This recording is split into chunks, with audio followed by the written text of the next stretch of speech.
tonight, very little new information on two women found dead in a home in Chesapeake. We did learn first thing this morning they are considering this a homicide investigation. Police are. It all started when the women's bodies were found inside the home on Battery Park Road just off of Route 17. 10 of your side's Deanna LeBlanc has been on this story all day. So Deanna, what else have you learned?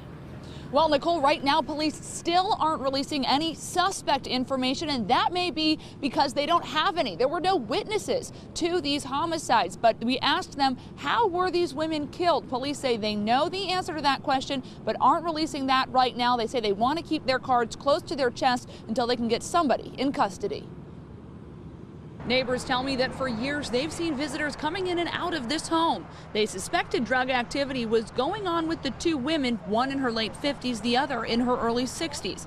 Another man who stopped by today seemed to corroborate that story. He tells me he used to buy and use heroin inside the house. But family members I spoke with, including a sister of one of the victims, says the women liked to help people who were less fortunate and offered food and money to people who stopped by.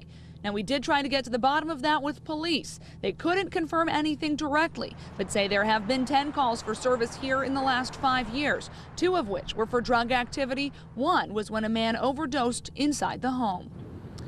Now, just a few minutes ago, we saw 2 women walk up and leave flowers here on the front porch of the house, but we didn't see any other activity out here today. No one stopped by until about 3:30 when a detective and a forensics investigator went inside the house for a very short amount of time. We didn't see them remove anything that looked like evidence in bags or anything substantial that we could see. Now, police tell us they're still working to notify the family of one of those victims, and when that's completed, they will release the names of the 2 women who were killed inside this house yesterday afternoon. Live in Chesapeake, I'm Deanna LeBlanc. 10 on your side.